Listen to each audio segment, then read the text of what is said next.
SIR, special intensive revision, जब से ये प्रक्रिया शुरू हुई बिहार चुनाव से पहले, इसको लेकर विपक्ष ने काफी हंगामा किया। कई प्रदर्शन भी हुए। उसका असम और बंगाल में लाखों की संख्या में वोट काटे गए। क्या ये इंटेंसिव रिवीजन था या वोट कटिंग रिवीजन? मामला पहुंचा सुप्रीम कोर्ट। सुप्रीम कोर्ट से एक महत्वपूर्ण और अहम फैसला। सुप्रीम कोर्ट ने इस मसले में कहा है कि चुनाव आयोग ने कानून के मुताबिक काम किया। वो लिस्ट से हटाए गए संदिग्ध नाम 4 हफ्ते में केंद्र को भेजे। SIR अवैध नहीं। करीब 10 महीने से मामला सुनवाई पे चल रहा था। 5 अहम सवाल थे कोर्ट के सामने और सबको मिला जुलाकर कहना यही है कि ये संविधान को सशक्त करने की प्रक्रिया थी, ये मैं कहना। और 5 सवाल थे, उन 5 सवाल पर चर्चा करेंगे। हमारे साथ JP सिंह साहब हैं, कानूनविद भी हैं और पत्रकार और संपादक भी हैं। सीधे चलते हैं कि क्या इस सुप्रीम कोर्ट का फैसला, बहुत तरह की प्रतिक्रियाएं आ रही है। कुछ लोग लिख रहे हैं सोशल मीडिया पर कि चौथा खंभा लोकतंत्र के खंभे का जो महत्वपूर्ण अंश है आज टूट गया। ये मामला है सर। तो आपने पढ़ा सुप्रीम कोर्ट ने क्या क्या कहा सर? नमस्ते जी। वो सर, उसके पहले हमारे भी कई सवाल हैं। जी इस देश में तमाम कानून, IPC है, CRPC है जो बदले हुए BNSS के नाम से हो गई है, ED का कानून है, PMLA का कानून है, तमाम कानून है, टाडा है, मकोका है, मैं पता नहीं क्या क्या है, इतना है कि आप याद नहीं कर सकते। इनकम टैक्स है, हर कई बार तो इनकम टैक्स का कानून बदला। सेल टैक्स है, सेल टैक्स का कानून जो है भी बदल के दूसरा हो गया। सेवा कर है, मतलब असंख्य कानून। तो सुप्रीम कोर्ट क्या करता है? हाई कोर्ट से शुरू होता है, सुप्रीम कोर्ट जाता है और सुप्रीम कोर्ट उसको परिभाषित करता है और ये देखता है कि कानून लेटर एंड स्पिरिट, माने सही अर्थों में अपनी मूल भावना के अनुरूप लागू हुआ है कि नहीं। अगर कानून मूल भावना के अनुरूप लागू हुआ है तब तो कोई बात नहीं है, लेकिन अगर मूल भावना के अनुरूप लागू नहीं हुआ तो सुप्रीम कोर्ट आदेश बदल देता है, उड़ा देता है, जो है कार्यपालिका के आदेश या विधायिका के आदेश। संसद में कानून बनता है, सुप्रीम कोर्ट देखता है कि ये कानून जो है संविधान की कसौटी पर खरा उतरा है कि नहीं। जी कभी कभी संसद के कानून को सुप्रीम कोर्ट एजिटिव मान लेता है और कभी कभी अगर संविधान के कसौटी पर खरा नहीं उतरा या उसके कुछ धाराएं खड़ी नहीं उतरती तो सुप्रीम कोर्ट उसको स्ट्रक डाउन कर देगा। कानून जो नहीं जानते, मैं उनके लिए बता रहा हूं कि जब आप किसी कानून के तहत किसी प्रक्रिया को आप चैलेंज करते हैं, जैसे SIR में चैलेंज हुआ, जी तो SIR ये कैसे कर रहे थे, ये सिर्फ चैलेंज होता तो बहुत पहले जो है वो क्या कहते हैं सुप्रीम कोर्ट से मामला उड़ गया होता। तो उसमें मूल कानून को भी चैलेंज करना पड़ता है, जिसका जवाब इन्होंने बिहार वाले का आज दिया है कि SIR कानूनी रूप से वैध है। हमें इस पर कोई इतराज नहीं, लेकिन इसके दुरुपयोग का अधिकार तो किसी को नहीं है। और जब इसका मिसयूज किया जा रहा है तो उस मिसयूज को सुप्रीम कोर्ट नहीं रोकेगा तो कौन रोकेगा? JP सिंह रोकेंगे, रतन लाल जी रोकेंगे, या कोई और रोकेगा, या कोई राजनीतिक दल रोकेगा? जी सवाल यहाँ तो उसके दुरुपयोग का है। सवाल सुप्रीम कोर्ट का जो SIR को चैलेंज किया गया था, वो तो चैलेंज नहीं होता तो दुरुपयोग भी चैलेंज नहीं होता तो उड़ जाता बहुत पहले ही। क्योंकि जिस शासनादेश से, जिस कानून से अन्याय हो रहा है उसको भी चैलेंज करना कानून की भाषा में टेक्निकली जरूरी है, ये जानते हुए भी कि ये जो है ये हो सकता है कि वैलिड हो, लेकिन उसका इम्प्लीमेंटेशन वैलिड है कि नहीं, चैलेंज तो इस बात का था ना। लेकिन साथ में कानून को भी दिया गया चैलेंज, क्योंकि वो कानूनी जरूरत है। अब दुरुपयोग का अधिकार तो किसी को नहीं है। अगर आप SIR लागू कर रहे थे, जैसे मान ली मर्डर के मुकदमे में सजा हुई, तो सुप्रीम कोर्ट देखता है ना कि जो मर्डर के धाराओं के इंग्रेडिएंट है उसका पूरा पालन हुआ है कि नहीं, जो उसके लिए कानूनी जरूरियात है उसका पालन हुआ है कि नहीं। और उसके बाद एक से एक मर्डर के मामले में फांसी की सजा वालों को भी सुप्रीम कोर्ट छोड़ देता है, और जिसको छोड़ा रहता है उसको दोबारा जो है जेल में डाल देता है, क्या कहते हैं, कानून की परिभाषा जब वो तय करता है तब, और देखता है कि ये पर्टिकुलर केस उसके आधार पर है कि नहीं। तो यहाँ सवाल है कि अब एक किसी के साथ एक और विवाद, हमेशा से जो चुनाव होता रहा है SIR हो या ना हो, ये होता है कि उत्तर प्रदेश विधानसभा का चुनाव है तो उसके 6 महीने पहले से उत्तर प्रदेश विधानसभा के चुनाव की या लोकसभा के चुनाव की मतदाता सूची को अप टू डेट अद्यतन किया जाने लगता है, और जब अंतिम मतदाता सूची जारी हो जाती है उसके 4-6 महीने बाद चुनाव होता है। इस बार क्या हुआ? इस बार एसआईआर जारी थी, लोगों के नाम काटे जा रहे थे, लोगों की अपीलें थी, उसके बीच में ही जो है चुनाव करा दिया गया बिना सूची को अद्यतन किए। और जब मामला सुप्रीम कोर्ट में उठाया गया तो सुप्रीम कोर्ट ने कहा कि चलिए आप अगली बार वोट दे दीजिएगा। इस बार हम क्यों नहीं वोट देंगे? हम इस देश के नागरिक हैं, आपके हम रहमो करम पर हैं क्या मान्यवर? हमारा अधिकार है वोट देना, हम वोट दें या ना दे, लेकिन हमारा जो है वो क्या कहते हैं, वोट देने की अर्हता अगर हमारी है तो हमारा जो है पूरा कागज और वो डोरी जो है सही रहनी चाहिए। तो सवाल यहाँ पर ये इस बात का है कि जो है क्या कहते हैं, अब एक सवाल और भी है, एसआईआर वैध है मान लिया, लेकिन एसआईआर निष्पक्ष और निष्कलंक है, इसे सुनिश्चित करने की जिम्मेदारी किसकी है? पहली जिम्मेदारी इसकी है चुनाव आयोग की। अगर चुनाव आयोग नहीं करता और इसको सुप्रीम कोर्ट में चैलेंज किया जाता है, हाई कोर्ट में चैलेंज किया जाता है, तो वहां के माननीय जजों की जिम्मेदारी है कि वो सुनिश्चित करें कि जो एसआईआर की प्रक्रिया चुनाव आयोग द्वारा अपनाई जा रही है वो निष्पक्ष और निष्कलंक, निष्कलंक शब्द पर विशेष ध्यान दीजिएगा, निष्पक्ष तो बहुत जनरल शब्द है, निष्कलंक माने उसके ऊपर कोई कलंक है कि नहीं, ये सुनिश्चित करने की जिम्मेदारी किसकी है? नेचुरली जुडिशियरी की है, क्योंकि आदमी उसके बाद जुडिशियरी के पास जाएगा, चुनाव आयोग के पास जाएगा, वो डांट के भगा देगा, वो बदतमीजी करेगा, और जो है उसके बाद तो सुप्रीम कोर्ट ही का रास्ता बचता है, और सुप्रीम कोर्ट कहेगा नहीं नहीं सब ठीक हो रहा है। और फिर सुप्रीम कोर्ट को ये जजमेंट देते समय, जब से ये मामला बिहार का से लेके बंगाल तक का सुप्रीम कोर्ट में चल रहा है, तब से सुप्रीम कोर्ट को माननीय chief justice Maillard, justice Suryakant को स्वयं ये देखना चाहिए कि उन्होंने इस पूरी सुनवाई के दौरान मौखिक रूप से अपने मुखार बिंदु से इसके बारे में क्या क्या निकाला है और क्या क्या डायरेक्शन दिया है, जिसका चुनाव आयोग ने अक्षरशः अनुपालन नहीं किया। आखिर क्या कारण है कि 27 लाख वोटर जो है वो क्या कहते हैं बंगाल में उनका जो है वो ड्यू है अपील, और उसके बिना चुनाव करा दिया गया। इसी तरह बिहार में हुआ, तो ये जिम्मेदारी तो आप ही की है ना, तो हुजूर ये जिम्मेदारी को कौन पूरा करेगा? फिर आधे अधूरे वोटर लिस्ट से चुनाव संपन्न कराने का प्रावधान किस कानून में है, इसको भी मान्यवर आप आज एक लाइन ये भी बोल देते कि साहब चुनाव डिक्लेयर कर, चुनाव है कर देगा, चाहे जो है वो क्या कहते हैं वोटर लिस्ट पूरा हो या न पूरा हो। आगे 27 लाख वोटर अगर कल जुड़ जाते हैं तो 27 लाख वोटर जो वंचित रह गए उनका क्या होगा? उनका मताधिकार जो आपने खा लिया। आपने कहा कि जो है 2 दिन पहले तक भी अगर जो है नाम आ जाएगा तो 27 लाख में 100 कितने वोट जो है आपने केवल जोड़े, जो जबकि अपील उससे ज्यादा लोग डिसाइड हो गई उनके फेवर में, आपने उनको नहीं जोड़े। आपने तो कांग्रेस के कैंडिडेट का भी जो है वो जो बाद में चुनाव लड़ा और जीत भी गया उसको भी आपने उससे वंचित कर दिया था। वो तो जो जज साहब छोड़ करके चले गए आपका क्या कहते हैं एसआईआर की प्रक्रिया, उन्होंने उसका जो है अपील स्वीकार कर ली थी, उसका नाम जोड़ा गया और जो चुनाव लड़ा चुनाव जीत गया। इसका 27 लाख में पता नहीं कितने लोग चुनाव लड़ते चुनाव जीत जाते। आपने न केवल उनको मताधिकार से वंचित किया, आपने सुप्रीम कोर्ट ने के आदेश को भी जब उन्होंने नहीं माना, और आपने उसका क्या दंड दिया? अगर जो है जो प्रक्रिया है जो कानून का दंड है, आखिर आप विवेचना अधिकारी के खिलाफ, आप राज्य पुलिस के और पुलिस प्रमुख के खिलाफ आप स्ट्रक्चर पास करते हैं कि नहीं सुप्रीम कोर्ट में? आपने तो चुनाव आयोग के खिलाफ स्ट्रक्चर भी नहीं पास किया आज तक कि चुनाव आयोग ने एसआईआर में जो है क्या कहते हैं बहुत अनियमितता की है और बहुत गड़बड़ी की है।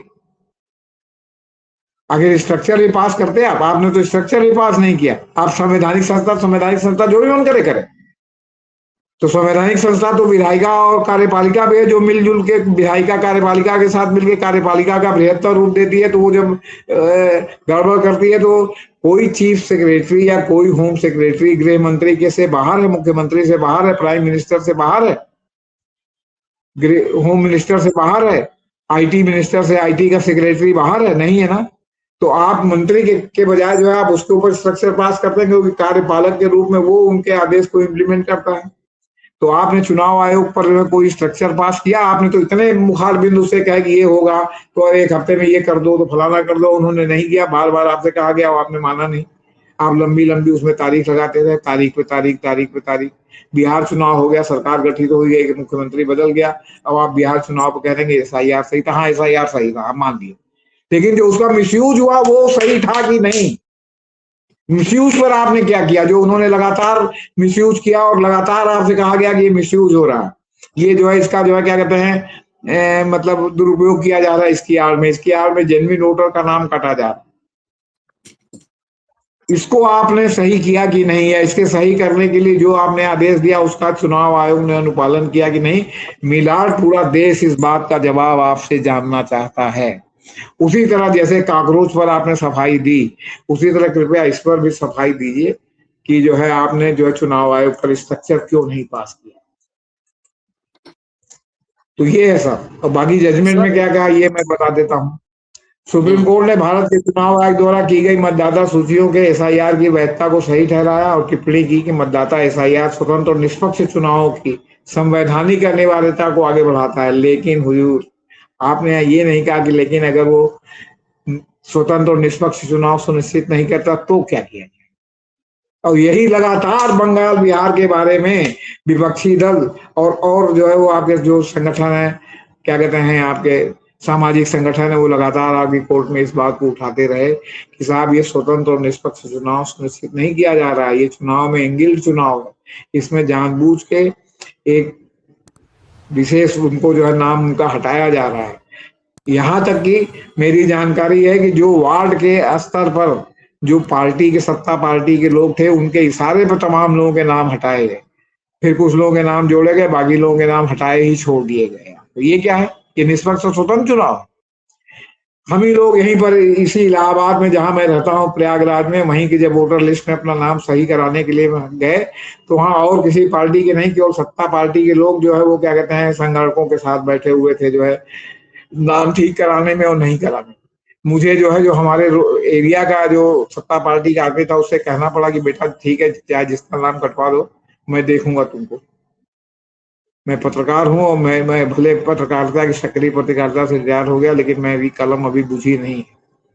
मैं देखूंगा और जरूरत पड़ी तो इलाहाबाद हाईकोर्ट में तुम्हारे नाम से चैलेंज करूंगा। ये स्थिति, जब मुझे जानते हैं कि मैं टेढ़ा पत्रकार हूँ, ये भी जानते हैं कि मैं किसी पार्टी का चवनिया मेंबर नहीं हूँ, लेकिन भाजपा नहीं हूँ। तो वो जानते हैं, तो हमने सोचा भाई हो सकता हमारे पूरे परिवार का नाम कटवा दें, जबकि परिवार में कौन है? दो हम लोग हैं और एक बेटा बहू है, 4 लोग हैं बस। हो सकता है भाई उन्हीं 4 से उनको खतरा हो कि इन्हीं 4 की वजह से कोई चुनाव हार जाएगा, जीत जाएगा। हालांकि 2 चुनाव से यहाँ एमएलए लगातार जो है वो लाल बहादुर शास्त्री के बने लड़की के लड़के जो है चुनाव जीत रहे हैं, भाजपा के एमएलए हैं। यहाँ भाजपा का एमपी है हमारे एरिया से, प्रवीण पटेल। तो ये स्थिति है सर। तो सवाल इस बात का है कि जो गड़बड़ी हो रही है उसको ठीक करने के लिए आपने क्या किया, और आपने जो मौखिक डायरेक्शन या जो डायरेक्शन लिखित भी दिए उसका पालन हुआ कि नहीं, इसके लिए आपने क्या किया? और उसके लिए किया तो आपने चुनाव आयोग को स्ट्रक्चर क्यों नहीं पास किया? क्या किया आपने चुनाव आयोग को? अखबार में पढ़िए तो लगता है बाप रे बाप इतनी गड़बड़ी है, और उसके बाद जब कोर्ट में जाता है मामला तो टाइट है फिर वो कुछ भी कहते रहे जो है क्या कहते हैं विपक्ष के वकील। आप तो जो खजा में भाई जो तुषार मेहता कहे वो सही वाले दृष्टिकोण पर आप चल रहे हैं। क्यों? क्योंकि आपको भी भाई जो है वो क्या कहते हैं अभी भी लाभ की जरूरत है। और ये बेईमानी नहीं है कि माने ये बेईमानी नहीं है, बेईमानी नहीं बेईमानी माने निरर्थक नहीं है कि बंगाल चुनाव होने के बाद वहां के 2 चुनाव अधिकारी वहां के चीफ सेक्रेटरी और सलाहकार बन गए, वरिष्ठ चुनाव अधिकारी। चुनाव आयोग को ये वो देने के बाद जो है आपके हाई सुप्रीम कोर्ट में जो है जज बढ़ा दिए गए, 4 जज और बढ़ा दिए गए। सुप्रीम कोर्ट को कहा गया है कि उनके इंफ्रास्ट्रक्चर के लिए 40-50 हजार करोड़ का अनुदान दिया जाएगा। अगर उसमें 10% भी कट हुआ सर तो कई हजार करोड़ होगा, 40,000 करोड़ का जो कट मनी चलती है यहाँ, अगर उसमें 10% भी कट हुआ तो 4,000 करोड़ बैठे बैठे मकान अंदर, 50,000 करोड़ हो तो बैठे बैठे। जबकि इंफ्रास्ट्रक्चर का दायित्व आपके राज्य सरकारों का है, इंफ्रास्ट्रक्चर बढ़ाने का, कोर्ट का, केंद्र सरकार का नहीं है। और केंद्र सरकार ने कांग्रेस के समय से अब तक जो भी जो है सहायता दी है इसके पहले तो टोटल 11,000 करोड़ की सहायता पिछले 15-20 वर्षों में दी है, जो अभी एक साथ 40,000 से 50,000 करोड़ देने की तैयारी है। 4 जज बढ़ा दिए गए, आप समझ लीजिए क्योंकि ताकि वो जो है जस्टिस सूर्यकांत की अध्यक्षता में वो नियुक्त हो जाए, ताकि अभी तक वैचारिक जजों की कमी है और वैचारिक जज हो जाए। सुप्रीम कोर्ट में जो है आपके तमाम संवैधानिक मामले लंबित हैं, धन विधेयक लंबित है, पीएमएलए का जो है संवैधानिक वैचारिक लंबित है, ताकि वो जो है लाइक माइंडेड लोगों का जो है समूह गठित करके उनको जो है सरकार के पक्ष में निपटा दिया जाए। आप समझिए कि इमरजेंसी का मतलब आप जो जजेस केसेस जबलपुर वाले हैं उसमें जस्टिस खन्ना के अलावा जिस तरह इमरजेंसी में जो कहते हैं कि जुडिशरी जो है वो सत्ता के सामने लेट गई थी, इस समय ये स्थिति हो गई है कि 2-4 जजों को छोड़ के जुडिशरी सत्ता के सामने लेट गई है। और जो मास्टर ऑफ रोस्टर के माध्यम से इस तरह मैनेज किया जाता है कि सब लाइक माइंडेड लोगों के पास ही जो है सरकार का मामला पहुंचे और ऐसा ऐसा मामला पहुंचे जिसमें आप समझिए सरकार बहुत बने लाझे में फंस सकती हो और वो फंसे ना। ऐसे ऐसे जज हैं जिनके बारे में अगर आप उठा के पढ़ेंगे तो आपको लगेगा कि इन्होंने अपने पूरे कार्यकाल में सुप्रीम कोर्ट में या हाई कोर्ट में सरकार के विरुद्ध एक भी फैसला नहीं किया। ऐसे ऐसे हमारे मान्यवर लोग। तो चीफ जस्टिस द्वारा सुनाए गए फैसले में कहा गया है कि जब कानून खुद ही किसी समय दर्ज किए जाने वाले कारणों के आधार पर और चुनाव आयोग को उचित लगने वाले तरीके से विशेष पुनरीक्षण करने का अधिकार देता है, तो इस विवादित प्रक्रिया को केवल इसलिए अमान्य नहीं ठहराया जा सकता कि यह नियमित पुनरीक्षण के लिए तय की गई सामान्य प्रक्रियाओं के हर पहलू के अनुरूप नहीं है। खुद ही कह रहे हैं कि हर पहलू के अनुरूप ये नहीं है, लेकिन ब्रॉडर पर्सपेक्टिव में कह रहे हैं कि नहीं ये बिल्कुल वैध है और बिल्कुल ठीक है। तो हमारी सुविचारित राय में विवादित एफआईआर जनप्रतिनिधित्व अधिनियम और इसके नियमों की जगह नहीं लेता है, बल्कि यह धारा 21(3) द्वारा निर्धारित सटीक कानूनी सीमाओं के भीतर अनुच्छेद 324 के तहत संवैधानिक जनादेश में नई जान डालता है। इसलिए यह नहीं कहा जा सकता कि आयोग ने अपनी कानूनी शक्तियों के बाहर जाकर काम किया। कोर्ट ने टिप्पणी की कि एसआईआर के माध्यम से जिस उद्देश्य को प्राप्त करने की कोशिश की जा रही थी उसका स्वतंत्र और निष्पक्ष चुनाव से सुनिश्चित करने के संवैधानिक लक्ष्य के साथ सीधा संबंध था। कोर्ट ने अभी कहा कि ऐसे चुनाव केवल मतदान की तकनीकी प्रक्रियाओं पर भी निर्भर नहीं होते, बल्कि वे मूल रूप से मतदाता सूचियों की सत्यनिष्ठा, सटीकता और विश्वसनीयता पर निर्भर करते हैं। जो लोकतांत्रिक प्रक्रिया कितनी होता, तो यहाँ मतदाताओं की सटीकता और निष्पक्षता है सर। 27 लाख अपील लंबित रहते हुए आपने जो है बंगाल में 2 महीने बाद चुनाव करा दे, पहले 27 लाख डिसाइड कर लेते, 2 महीने राष्ट्रपति शासन लगा देते, 3 महीने का राष्ट्रपति शासन लगा देते, 6 महीने का राष्ट्रपति शासन लगाते कि भाई जब एफआईआर पूरा हो जाएगा तब चुनाव होगा। आप सारी शंकाओं को पहले निर्मूल कर देते, तो आपने तो ऐसा कुछ किया नहीं। तो सवाल इस बात का है कि अंधा बाटे रेवड़ी छीन छीन के दे। एक ही परिस्थिति के लिए पूरी दुनिया में इतने विचारक हुए हैं कि उन्होंने विपरीत राय रखी है। आपको जो सूट करे उसको कोट कर दीजिए। आपको परिस्थिति सूट करे तो परिस्थिति के पक्ष वाले कोट पूर्ण कर दीजिए, और आपको परिस्थिति सूट करे, आप सब प्रोफेसर हैं, आप खूब अच्छी तरह से जानते होंगे कि हर चैप्टर में जो है वो विद्वानों की राय लिखी होती है कि जो है इन्होंने क्या कहा, इन्होंने क्या कहा, इन्होंने क्या कहा। एक ही घटनाक्रम, एक ही परिस्थिति के लिए अलग अलग राय। आपको जो सूट करे उसको कोट कर दीजिए। अभी नागरत्ना जी के जो जजमेंट आया था जमानत वाला, उसमें उन्होंने कहा कि 3 जजों की पीठ ने जो है क्या कहते हैं मतलब जो दिया है उसका जो छोटी पीठ है वो मान नहीं रही है, और छोटी पीठ ने जो जजमेंट दिया था वो जो है वो 3 जजों के पहले वाले 2 जजों के आधार पर दिया था, जबकि 3 जजों का फैसला बाद में आएगा तो वो दृष्टांत है फैसला देने की तारीख पर 3 जजों का जज फैसला प्रभावी था। तो आप पुरानी रूलिंग से फैसला देंगे इसलिए कि आपको सूट करती है। इसका सबसे बड़ा उदाहरण तो यही है आपको कि जो आपको सूट करे उसको कोट कर दीजिए। तो सवाल इस बात का है, इस फैसले में कहा गया कि एक बार किसी व्यक्ति का नाम मतदाता सूची में शामिल हो जाने के बाद उसकी नागरिकता के पक्ष में एक धारणा बन जाती है। इसके विपरीत साबित करने का बोझ आपत्ति उठाने वाले व्यक्ति पर होता है। याचिकाकर्ताओं का तर्क था कि एसआईआर सिद्धांत को उलट देता है, क्योंकि यह पहले से ही पंजीकृत मतदाताओं को अपनी पात्रता फिर से सिद्ध करने को, मैंने आप 5 इलेक्शन से वोट दे रहे हैं, 6 इलेक्शन से वोट दे रहे हैं। हमको तो याद है कि जब से हमने बालिग हुए हैं तब से आज तक हमारा नाम वोटर लिस्ट में है।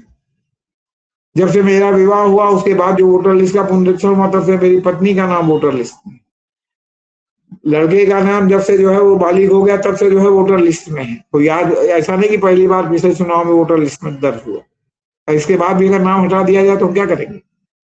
आपकी मर्जी, आप जो मन करे करेंगे, क्योंकि आप तो विपरीत परिस्थिति में कह दें।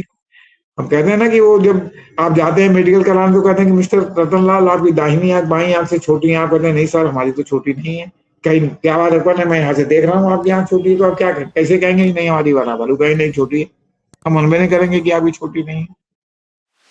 तो इस तरह अगर फैसला होगा तो किस तरह फैसला होगा सर? ये पूरी कहानी इसकी है। हम कह रहे हैं कि एसआईआर सही है, हमने मान लिया कि हाँ वो प्रक्रिया, लेकिन उसको चुनौती देना कानूनी रूप से याचिका में जरूरी था, वरना एसआईआर की अनियमितता पहले राउंड में उड़ जाती।